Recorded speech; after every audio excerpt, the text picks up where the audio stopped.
Mbola ho ampitombona ho aminareo ny fahasoavana sy ny fiadanana avy amin'Andriamanitra ray sy Jesoa Kristy tompontsika. Amen. Manana fomba fijery miavaka. Manana fomba fijery miavaka. Izany indray ry havako malala no hitantsika misongadina amin'ny mofinainantsika anio ao amin'ny bokin'ny Asan'ny Apôstôly toko 7 andininy fa 1:50 hatramin'ny toko 9:1. Manana fomba fijery miavaka, tarafina amin'ny famaranan'i Stefana ny fiainany teto ambonin'ny tany. I Stefana ilay martyra kristianina voalohany, sahy hatramin'ny fahafatesana noho ny amin'ny finoana sy ny fanarahana any Jesoa Kristy.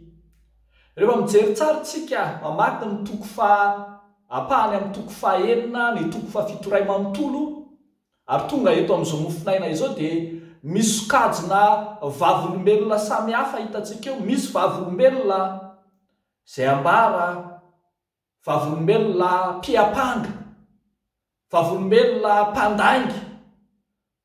Nisy nilaza mihitsy fa i Stefana hono miteny ratsy an'Andriamanitra. Rehefa mamaky koa tsika ny 7:50 sy manaraka dia misy vavolombelona mpitorabato, misy nanalan'izy ireo akanjo mihitsy andeha hitorabato any Stefana.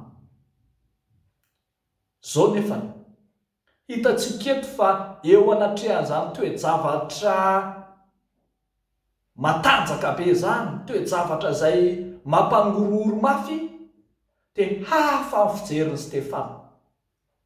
Ilay Stefana izay nijoro ho vavolombelon'ilay marina, dia Jesosy Kristy ilay maty sy nitsangana tamin'ny maty, indro mahita ny lanitra misokatra ary mahita ny zanak'olona mitsangana eo ankavanan'Andriamanitra.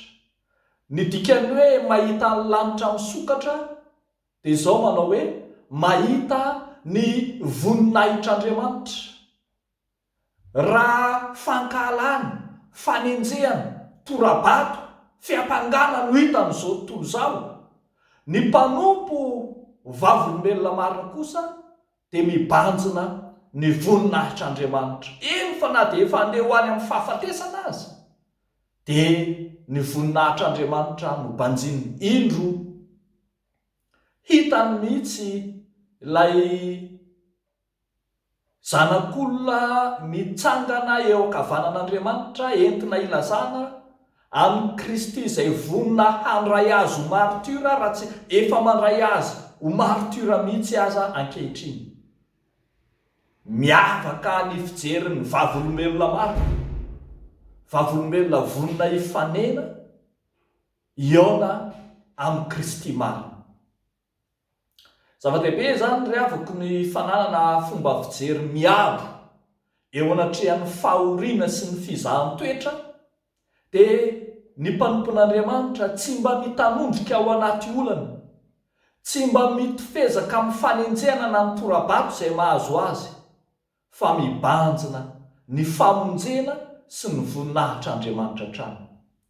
Ity fahafatesan'ny martyra voalohany, fahafatesan'ny martyra kristiana voalohany na i Stefana ity, dia misy endrika maro izay hitovizany amin'ny fanorantenan'i Jesosy Kristy tetỳ amin'izao tontolo izao. Tsarontsika fony Jesosy Kristy natao batisa dia nisokatra ny lanitra, nisy feo avy tany an-danitra, ary ihany koa indro ny voromailala nidina teo ambonin'i Kristy, miariary ny voninahitr'Andriamanitra.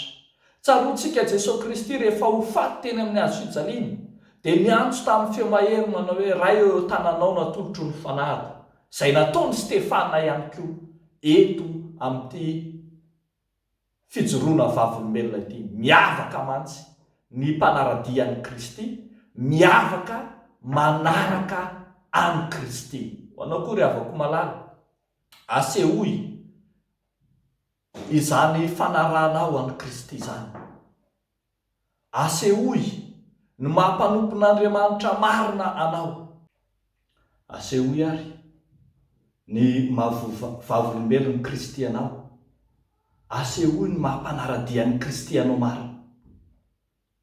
Manana fijery miabo, manana fomba fijery miavaka, tsy hitambatra amin'izao tontolo izao, tsy hitanondrika eo anatrehan'ny toe-javatra samihafa izay atrehanao. Asehoy, aza menatra ny ho vavolombelon'ny Kristy fa indro misokatra ny lanitra mandray anao Kristy mitsangana eo ankavanan'Andriamanitra, ilay vonina handray anao marina tokoa. Deo n'Andriamanitra irery amin'ny voninahitra. Amen. Ivavaka isika tompoko. Misaotra anao zay Jesosy, ilay nanolo tena ho anay, ilay vavolombelona marina tonga hamonjy izao tontolo izao. Misaotra anao zay fa afaka manolo tena ho anao koa ankehitriny, ho vavolombelon'ny fahamarinanao na amin'ny teny na amin'ny asa, ho mpanompon'Andriamanitra mahatoky, atoky amin'ny kely, ho tendrena napaka ny be. Dia indro ary tahionao ny fiangonanao, ny fiangonan'i Jesosy Kristy eto Madagasikara, mba ho vavolombelona marina, indrindra amin'izao synôda lehibe izao. Ianao Andriamanitra, omba sy ampahery manokana ny mpikarakara, ny mpandray vahiny, ny amin'ny fandaminana, ny amin'ny fandrarahana samihafa. Apetraka am-pelantananao ireo birao an'ny synôda amin'ny fandrindrana sy ny fanatanterahana ireo lahadinika samihafa amin'ny fanatanterahana ity synôda lehibe ity. Apetrakay am-pelantananao Jesosy ny fiangonanao. Amin'ny anaranao nanaovanay izany mivavaka izany. Amen.